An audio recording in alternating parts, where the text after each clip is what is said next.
নমস্কার, জীবনবাণী অনুষ্ঠানে আপনাকে স্বাগত জানাই। অন্যান্য দিনের মতো আজও আমরা মঙ্গলময় ঈশ্বরের জীবনদায়ী বাক্যের ধারাবাহিক আলোচনা নিয়ে উপস্থিত হয়েছি। আমার বিশ্বাস আপনি কৃতজ্ঞতার সাথে এই বাক্য গ্রহণ করে থাকেন এবং প্রতিদিন ঈশ্বরের জ্ঞানে বৃদ্ধি পাচ্ছেন। আমরা খুব খুশি হই যখন আপনি আমাদেরকে আপনার এই আশীর্বাদ পাওয়ার বিষয় ফোনের মাধ্যমে জানান। আসুন শুনি ঈশ্বরের বাক্য আজ আমাদেরকে কি জানাতে চায়। হৃদয়ে খোলো, শ্রবণ করো জীবন বাণী, নম্র চিতে শ্রবণ করো, নম্র চিতে শ্রবণ করো, খ্রিস্ট যিশুর জীবন খানি।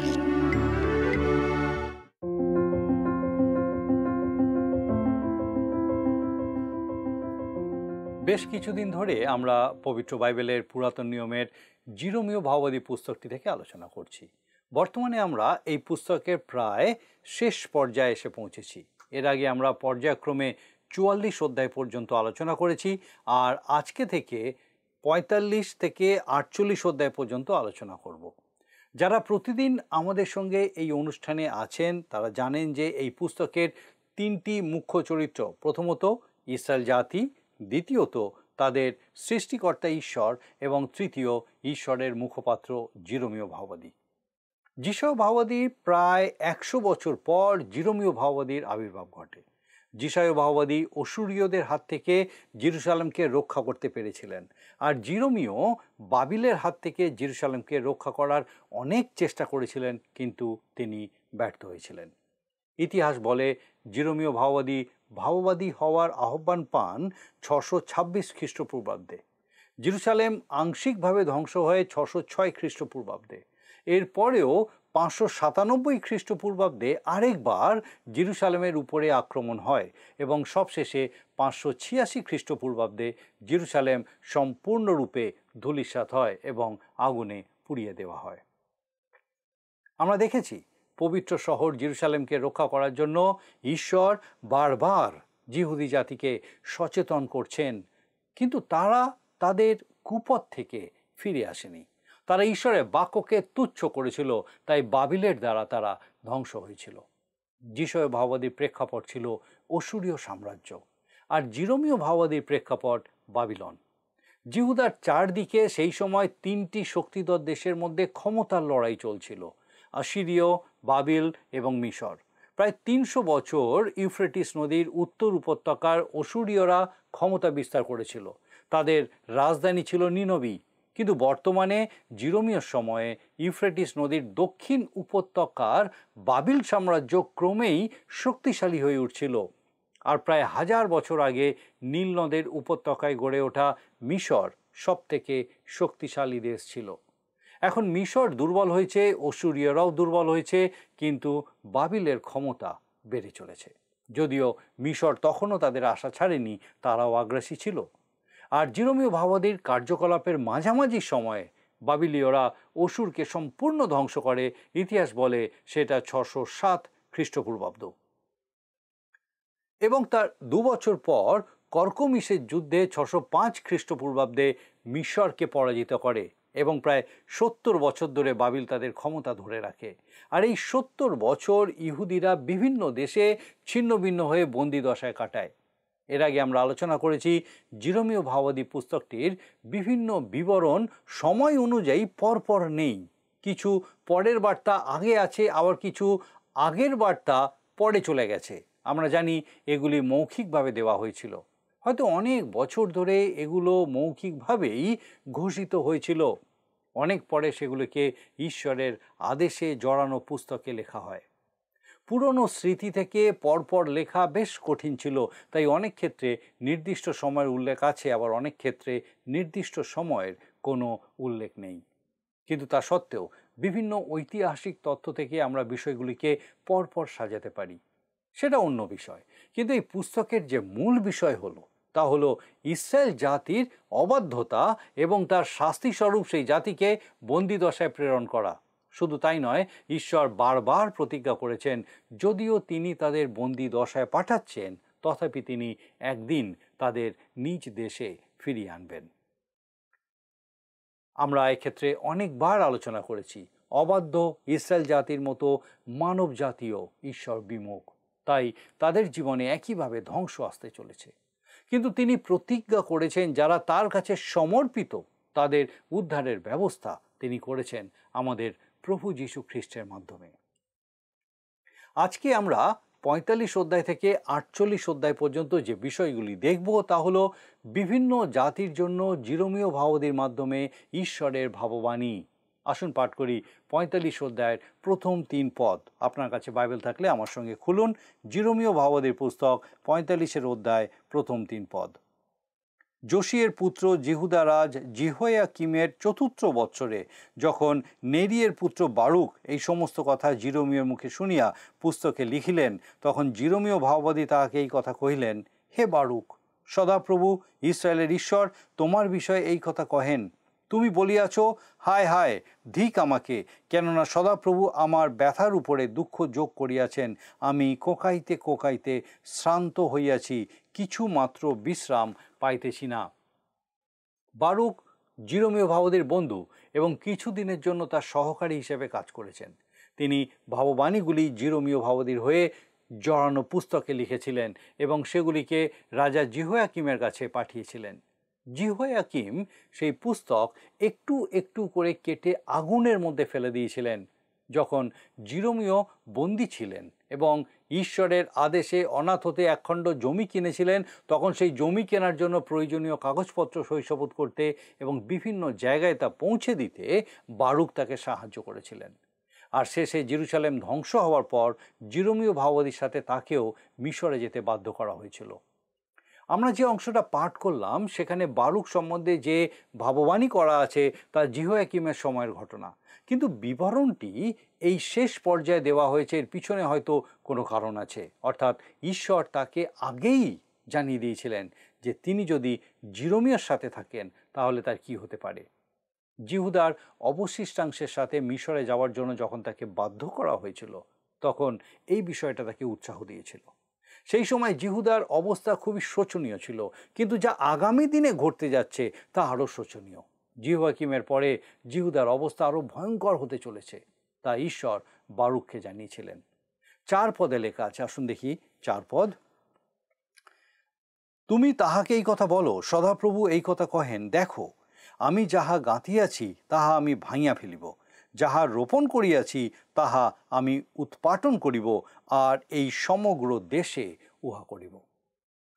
সেই সময় অবস্থা দিন দিন খারাপ হচ্ছিল, আর ঈশ্বর বারুককে জানাতে চেয়েছিলেন যে যা কিছু করা হচ্ছে তা তিনিই করছেন। সমস্ত কিছুর দায় দায়িত্ব ঈশ্বরের, আর তাই বারুক যেন ঈশ্বরের এই কাজের সঙ্গে চলতে পারেন। 5 পদে আসুন দেখি, 5 পদে লেখা আছে, তবে তুমি কি আপনার জন্য মহৎ মহৎ বিষয় চেষ্টা করিবে? সেই চেষ্টা করিও না, কেননা দেখো আমি সমস্ত মর্তের প্রতি অমঙ্গল ঘটাইব, ইহা সদাপ্রভু কহেন। কিন্তু তুমি যে সকল স্থানে যাইবে সে সকল স্থানে লুট দ্রব্যের ন্যায় তোমার প্রাণ তোমাকে দিব। বারুক যখন একজন যুবক ছেলে, সেই সময় তার জন্য এই ভাববাণী করা হয়েছিল। ঈশ্বর তাকে বলেছিলেন, যখন ইহুদি জাতির এই রকম এক ভয়ঙ্কর দুঃখের সময় চলছে, সেই সময় সে যেন নিজের জন্য অনেক উচ্চ উচ্চ আশা না করে। গোটা জাতির সাথে তাকেও এক ভয়ঙ্কর বিভীষিকাময় সময়ের মধ্যে দিয়ে যেতে হবে, কিন্তু সে রক্ষা পাবে, ঈশ্বর তাকে রক্ষা করবেন। আর এখন জিরোমীয় ভাববাদী বারুক এবং তাদের সঙ্গী সাথীরা বয়স্ক হয়ে পড়েছে এবং মিশরে আছে। তারা দেখছে ঈশ্বর ইহুদি জাতিকে তাদের অবাধ্যতার কি ভয়ঙ্কর শাস্তি দিয়েছেন, কিন্তু তাদেরকে তিনি সুরক্ষিত রেখেছেন। আসুন আমরা নিজেদের দিকে একবার তাকিয়ে দেখি। আমরা সবাই জীবনে অনেক উন্নতি করতে চাই, আমাদের প্রত্যেকেরই অনেক উচ্চ আশা থাকে, আমাদের সন্তান সন্ততিদের জন্য আমাদের অনেক উচ্চ আশা থাকে। যুবক বারুকের অনেক উচ্চ আশা ছিল, কিন্তু ঈশ্বর তাকে সেই উচ্চ আশা ত্যাগ করতে বলেছিলেন, কারণ দেশ ও জাতির পরিস্থিতি তখন খুবই খারাপ ছিল। আমরা ভাবছি আমাদের দেশ এবং আমাদের জাতির অবস্থা এখন অনেক ভালো, তাই আমরা অনেক উচ্চ আশা করছি। কিন্তু আমরা যারা পবিত্র বাইবেলে বিশ্বাস করি আমরা জানি এই পৃথিবী ক্রমে ধ্বংসের দিকে এগিয়ে যাচ্ছে। সাধু মথ লিখিত সুসমাচারের 24 অধ্যায় পাঠ করলে আমরা তার বিশদ বিবরণ পাব। বিশেষ করে 7 পদে লেখা আছে, 24 অধ্যায় 7 পদে, কারণ জাতির বিপক্ষে জাতি ও রাজ্যের বিপক্ষে রাজ্য উঠিবে এবং স্থানে স্থানে দুর্ভিক্ষ ও ভূমিকম্প হইবে। আজ যুদ্ধের কথা শুনতে শুনতে আমাদের কান পচে গেছে। জাতি দাঙ্গা সাধারণ বিষয় হয়ে দাঁড়িয়েছে। মধ্যপ্রাচ্য, পূর্ব ইউরোপ, আফ্রিকার বিভিন্ন দেশ, এমনকি দক্ষিণ এশিয়াতেও আমরা বিভিন্ন জাতি দাঙ্গার কথা রেডিওতে শুনি অথবা টেলিভিশনে দেখি। কিন্তু প্রভুর বাক্য অনুযায়ী এসব যাতনার আরম্ভ মাত্র। 29 পদে লেখা আছে, মথ লিখিত সুসমাচার 24 অধ্যায় 29 পদ, আর সেই সময়ের ক্লেশের পরেই সূর্য অন্ধকার হইবে, চন্দ্র জ্যোৎস্না দিবে না, আকাশ হইতে তারাগণের পতন হইবে ও আকাশমণ্ডলের পরাক্রম সকল বিচলিত হইবে। এই ভয়ঙ্কর দিন আসতে চলেছে, আর আমরা প্রত্যেকে নিজ নিজ উচ্চ আশা নিয়ে একটার পর একটা দিন শেষ করে চলেছি। জিহুদার ভয়ঙ্কর ধ্বংসের আগে ঈশ্বর জিরোমিওর মাধ্যমে তাদেরকে উদ্ধারের উপায় জানিয়েছিলেন। তারা শোনেনি। তারা বাবিলের ভয়ে মিশরে পালিয়েছিল বাঁচবার জন্য। শুধু তাই নয়, জিরোমিও ভাববাদী এবং বারুককেও সেখানে যেতে বাধ্য করেছিল। বারুক উচ্চ আশা ত্যাগ করে সর্বদা জিরোমিও ভাববাদীর সঙ্গে সঙ্গে ছিলেন। পৃথিবীর শেষকালীন ধ্বংসের হাত থেকে কে আমাদেরকে বাঁচাবে? আমরা কোথায় যাব? আপনি জানেন, প্রভু যিশুর মাধ্যমে ঈশ্বর এই উদ্ধারের পথ করেছেন। মথি তার 24 অধ্যায় 31 পদে লেখা আছে, আর তিনি মহা তুরীধ্বনি সহকারে আপন দূতগণকে প্রেরণ করিবেন, তাহারা আকাশের এক সীমা অবধি অন্য সীমা পর্যন্ত চারি বায়ু হইতে তাহার মনোনীত দিগকে একত্র করিবেন। সুতরাং যদি আমরা তার বাক্যে বিশ্বাস করি এবং তার বাক্য অনুযায়ী জীবনযাপন করি, তাহলে আমরা তার মনোনীত এবং তিনি আমাদেরকে সংগ্রহ করবেন। যাই হোক, জিহুদীদের অবশিষ্টাংশ ঈশ্বরের অবাধ্য হয়ে মিশরে যাওয়ার পর সেখানে আশেপাশের ভিন্ন ভিন্ন জাতির সম্বন্ধে জিরোমীয় ভাববাদী যে ভাববাণী করেছিলেন সেগুলো আমরা এখন দেখব। তারা ভেবেছিল সেখানে তারা শান্তি ও প্রাচুর্যের মধ্যে থাকবে, কিন্তু ঈশ্বর বলছেন নবুখুদনিৎসর সেখানেও যাবে এবং মিশরের দখল নেবে। 46 অধ্যায় 2 পদে লেখা আছে, আসুন দেখি জিরোমীয় ভাববাদী পুস্তক তার 46 অধ্যায় 2 পদ। যোশিয়ের পুত্র জিহুদা রাজ জিহোয়াকিমের 4th বৎসরে বাবিল রাজ নবুখুদনিৎসর মিশর রাজ ফোরৌন নাখর যে সৈন্য সামন্তকে পরাজয় করিলেন, ফরাত নদীর তীরস্থ কর্কমিশে উপস্থিত সেই সৈন্য সামন্ত বিষয়ক কথা। এই কর্কমিশের যুদ্ধে বাবিল রাজ নবুখুদনিৎসর মিশর রাজ ফোরৌন নাখোকে পরাজিত করেছিলেন। দ্বিতীয় বংশাবলী 35 অধ্যায় আমরা দেখেছিলাম ফোরৌন নাখো কর্কমিশে যাচ্ছিলেন অসুরীয়দের বিরুদ্ধে যুদ্ধ করতে। সেই সময় বাবিল রাজ নবুখুদনিৎসর অসুরীয়দের বিরুদ্ধে যুদ্ধ করছিলেন অসুর দখল করার জন্য। ফোরৌন নাখোর যাত্রাপথে জিহুদা রাজ যোশীয় বাধা হয়ে দাঁড়িয়েছিলেন এবং যুদ্ধে তিনি পরাজিত ও হত হয়েছিলেন। তারপরে যোশিয়ের পুত্র জিহোয়াহস রাজা হন, কিন্তু তাকেও ফোরৌন নাখো বন্দী করেন এবং যোশিয়ের পুত্র জিহোয়াকিমকে জেরুসালেমের সিংহাসনে বসিয়ে কর্কমিশের উদ্দেশ্যে যাত্রা করেন। এর ফলে তার অনেক দেরি হয়ে যায় এবং এই সময়ের মধ্যে নবুখুদনিৎসর কর্কমিশ দখল করেন আর তারপর নাখোর বিরুদ্ধে যুদ্ধে এগিয়ে যান। সেই যুদ্ধই ইতিহাসে কর্কমিশের যুদ্ধ নামে পরিচিত, যে যুদ্ধে ফোরৌন নাখো সম্পূর্ণ পরাজিত হন, যার ফলে মিশর দুর্বল হয়ে পড়ে এবং অসুরীয় সাম্রাজ্য ধ্বংস হয়ে যায়। যে অংশটা পাঠ করা হয়েছে এখানে সেই যুদ্ধের সৈন্য সামন্তদের কথাই বলা হয়েছে। এই সময়টা তো অতীত হয়ে গেছে। এরপরে সিদিকীয় প্রায় 11 বছর রাজত্ব করেছে, বাবিলের কাছে পরাজিত হয়েছে, বন্দী হয়েছে। জিহুদীদের অবশিষ্টাংশের ভার দেওয়া হয়েছিল গদলিয়ের উপরে, সেও হত হয়েছে, আর তাই বাবিলের ভয়ে সেই অবশিষ্টাংশ মিশরে পালিয়ে গেছে। কিন্তু এখন তারা মিশরের উপরেও নির্ভর করতে পারছে না। 46 অধ্যায়ের 17 পদ, আসুন দেখি সেখানে লেখা আছে, সে স্থানে লোকেরা উচ্চৈস্বরে বলিল, মিশর রাজ ফোরৌন শব্দমাত্র, সে সময় বহিয়া যাইতে দিয়াছে। আবার 19 পদে আমরা দেখি জিরোমীয় ভাববাদী ভাববাণী করছেন। 19 পদ, হে মিশরবাসিনী কন্যে, নির্বাসের জন্য সম্বল প্রস্তুত করো, কেননা নোফ ধ্বংসস্থিত, দগ্ধ ও নিবাসীবিহীন হইবে। জিহুদার অবশিষ্টাংশ মিশরের ফরাউনের উপর নির্ভর করে খুব বড় ভুল করেছিল।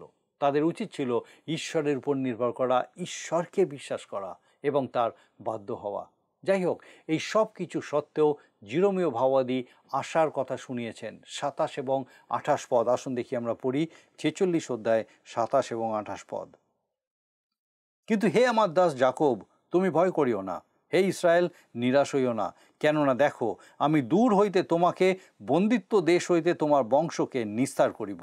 যাকব ফিরে আসিবে, নির্ভয় ও নিশ্চিন্ত থাকিবে, কেহ তাহাকে ভয় দেখাইবে না। সদাপ্রভু কহেন, হে আমার দাস যাকব, তুমি ভয় করিও না, কেননা আমি তোমার সহবর্তী। হ্যাঁ, যাহাদের মধ্যে আমি তোমাকে দূর করিয়াছি, সেই সমস্ত জাতিকে নিঃশেষে সংহার করিব, কিন্তু তোমাকে নিঃশেষে সংহার করিব না। আমি বিচারানুরূপ শাস্তি দিব, কোনো মতে অদণ্ডিত রাখিব না। এই দুটি পদ শোনবার পর আপনার কি মনে হয়? যদি আপনি বিশ্বাস করেন যে ঈশ্বরের বাক্য সত্য, তাহলে আপনার অবশ্যই বোঝা উচিত যে ঈশ্বর ইসরায়েল জাতির সাথে তার সম্পর্ক একেবারে শেষ করে দেননি। ইসরায়েল জাতির জন্য যে তার একদম আগ্রহ নেই এমনটা নয়। তিনি অবশ্যই তাদেরকে শাস্তি দেবেন, কিন্তু তাদের একদম শেষ করে দেবেন না। রোমিও 11 অধ্যায় 1 পদে একটা প্রশ্ন আছে। সাধু পৌল বলছেন, তবে আমি বলি, ঈশ্বর কি আপন প্রজাবৃন্দকে ঠেলিয়া ফেলিয়া দিয়েছেন? ঈশ্বর বলছেন, আমি তোমাকে নিঃশেষে সংহার করিব না। যারা ঈশ্বরের বাক্যে বিশ্বাস করেন তারা ঠিক যেমনভাবে বলা আছে সেটাই বিশ্বাস করে। ঈশ্বর বলছেন, আমি তোমাকে নিঃশেষে সংহার করিব না। 47 অধ্যায়ে জিরোমীয় ভাওবাদী যে ভাববাণী করেছেন তা প্যালেস্টাইন রাজ্যের বিরুদ্ধে। জিহুদীদের যে অবশিষ্টাংশ মিশরে ছিল তারা অন্য দেশের দিকে তাকালো। কোথায় যাবে তারা? কোন জাতির উপরে তারা নির্ভর করবে? অনেক দেশ তো তাদের শত্রু ছিল, যেমন প্যালেস্টাইন। তারা কি সেই দেশে আত্মরক্ষার জন্য যাবে? উত্তর একটাই, না। কারণ প্যালেস্টাইন রাজ্যও ধ্বংস হতে চলেছে, সে কথা তিনি ভাববাণীর মাধ্যমে জানিয়েছেন। 48 অধ্যায়ে আমরা মোয়াব দেশের বিরুদ্ধে ভাববাণী শুনব। মোয়াব দেশ ছিল জর্দন নদীর পূর্ব পাড়ে, তার উত্তরে ছিল আম্মন এবং দক্ষিণে ছিল ইদোম। বর্তমানে ওই অঞ্চলে জর্ডন নামে একটি নতুন দেশ আছে। আম্মন, মোয়াব এবং ইদোমের কোনো চিহ্নই আর নেই। জর্দন নদীর পশ্চিম পাড়ে ইসরায়েল এবং জিহুদা। আম্মন, মোয়াব এবং ইদোমের সাথে ইসরায়েল এবং জিহুদার প্রায় যুদ্ধ লেগে থাকত। নবুখদ্নেছর যখন জিহুদা আক্রমণ করেছিলেন, মোয়াব তাকে সাহায্য করেছিল। পরে নবুখদ্নেছরের হাতেই মোয়াব ধ্বংস হয়। 48 অধ্যায়ের 7 পদে লেখা আছে, আসুন আমরা দেখি। আপনার কাছে বাইবেল থাকলে আমার সঙ্গে খুলুন জিরোমীয় ভাওবাদীর পুস্তক 48 অধ্যায় তার 7 পদ। কারণ তুমি আপন কার্যে ও আপন ধনকোষে নির্ভর করিতে, এই জন্য তুমিও পরহস্তগত হইবে এবং কামস নির্বাসার্থে গমন করিবে। তাহার যাজকগণ ও অধ্যক্ষগণ একসঙ্গে যাইবে। আবার 29 পদে লেখা আছে, আসুন দেখি 48 অধ্যায় তার 29 পদ। আমরা মোয়াবের অহংকারের কথা শুনিয়াছি, সে অত্যন্ত অহংকারী। তাহার অভিমান, অহংকার, উদ্ধতভাব ও চিত্ত গরিমার কথা শুনিয়াছি। একটা জাতি যারা প্রকৃত ঈশ্বরের পরিচয় পায়নি, যারা অহংকারী, উদ্ধত, যারা আপন ধনে নির্ভরশীল, তাদের সম্বন্ধে ঈশ্বর জিরোমীয় ভাওবাদীর মাধ্যমে কি ভাববাণী বলছেন আসুন শুনি। 42 পদ লেখা আছে, 48 অধ্যায় তার 42 পদ। মোয়াব লুপ্ত হইল, আর জাতি থাকিবে না, কেননা সে সদাপ্রভুর বিরুদ্ধে বড়াই করিয়াছে। নবুখদ্নেছর তাদের ধ্বংস করেছিল। বহু বছর তারা পরিত্যক্ত ছিল। পরে আরব জাতি সেই দেশ দখল করে এবং তারপরে 63 খ্রিস্টপূর্বাব্দে রোমানরা সেখানে রাজত্ব বিস্তার করে। আর মোয়াব তাদের জাতিসত্তা হারায়। তারা শিল্প সংস্কৃতি, আচার আচরণ সব দিক থেকে রোমীয় ও আরবীয়দের সাথে মিশে যায়। মোয়াব জাতি তার পৃথক জাতিসত্তা হারিয়ে ফেলে। ঈশ্বরের বাক্য পূর্ণ হয়। আজ আপনি কোনো মোয়াবীয়কে আর খুঁজে পাবেন না। কিন্তু ঈশ্বর মোয়াবকে সম্পূর্ণ ত্যাগ করেননি।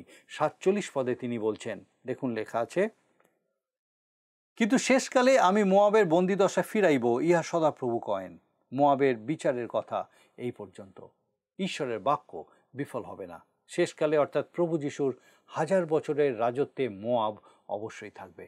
যাই হোক, জিরোমীয় সময়ে ইসরায়েলের অবশিষ্টাংশের পক্ষে মোয়াবে পালিয়ে যাওয়ার কোনো উপায় ছিল না, সেখানেও তারা নিরাপদ হতো না।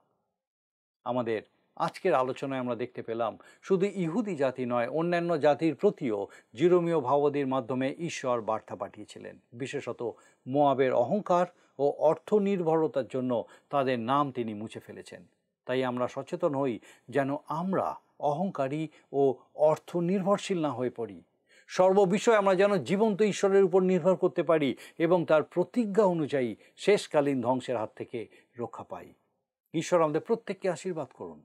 আমার বিশ্বাস ঈশ্বরের বাক্য বিশেষভাবে আপনার সঙ্গে কথা বলেছে এবং বুঝতে সাহায্য করেছে যে কিভাবে ঈশ্বরের প্রতি নির্ভরশীল হওয়া জরুরি, বিশেষ করে আজকের এই দিনে। আসুন প্রার্থনায় যাই, আর আমি চাইব আপনি আমার সঙ্গে যোগ দেবেন। আসুন প্রার্থনা করি। করুণাময় স্বর্গীয় পিতা, তোমার ধন্যবাদ দিও প্রভু, তোমার পবিত্র পরাক্রমে এই সুযোগ তুমি আমাদের জীবনে দিয়েছ। তোমার জীবন্ত বাক্যের দ্বারা তোমার প্রিয় পুত্র প্রভু যীশু খ্রিস্টের মধ্যে দিয়ে আমরা তোমার কাছে ফিরে আসতে পারি। স্বর্গীয় পিতা, আমাদের সেই প্রত্যেক দর্শক বন্ধু, তাদের পরিবার পরিজন প্রত্যেককে তোমার চরণে সমর্পণ করি। প্রভু, তোমার পবিত্র পরাক্রমে প্রত্যেককে তোমার এই জীবন্ত সত্যে প্রতিষ্ঠিত করো, যেন সে প্রত্যেক আত্মা প্রাণ প্রভু তোমাকে খুঁজে পায়, তোমার প্রতি নির্ভরশীলতায় বৃদ্ধি পেতে পারে, তোমার শান্তি, আনন্দ, অনুগ্রহের আস্বাদে আহ্লাদিত হতে পারে আর তোমার গৌরব করতে পারে। প্রভু, আমাদের সেই প্রত্যেক দর্শক বন্ধু, তাদের পরিবার পরিজন প্রত্যেককে তোমার পবিত্র পরাক্রমে সুস্থ রাখো, সুরক্ষিত রাখো, তোমার দয়াপূর্ণ রাখো। তোমার যিশু নামে ভিক্ষা দয়া করে শ্রবণ ও গ্রহণ করো। আমেন।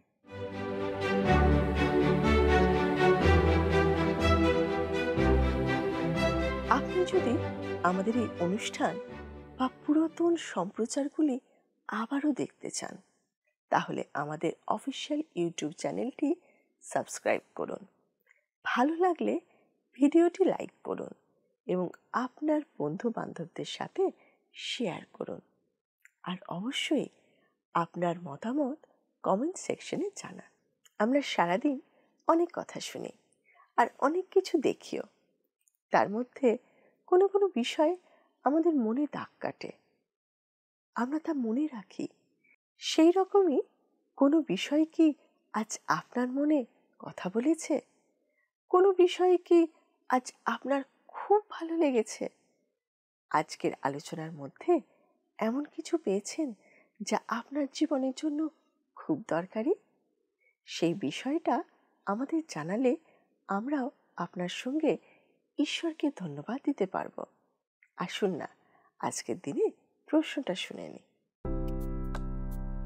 প্রিয় বন্ধু, আসুন আমরা আজকের প্রশ্ন উত্তরে আসি। গতকালের প্রশ্নের উত্তর অপশন বি, গদলীয়। আজকের প্রশ্ন, কর্কমিসের যুদ্ধে কার জয় হয়? এ ব্যাবিলনের, বি আশেরিয়ার, সি মিশরের, ডি জিহুদার।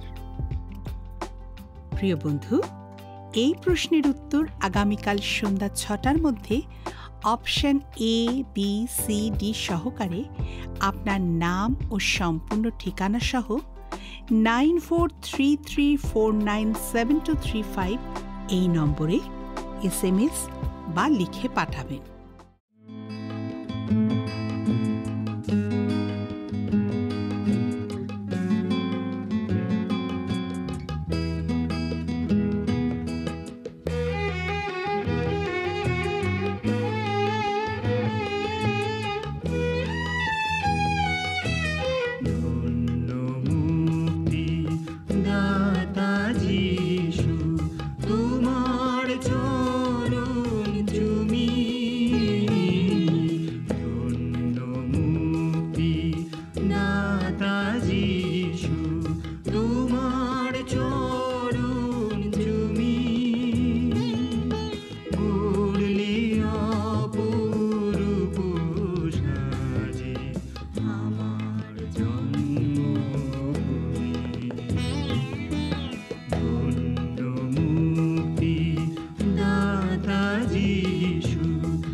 যদি আপনার এই অনুষ্ঠান ভালো লেগে থাকে তাহলে এই নম্বরে একটি মিসড কল করুন।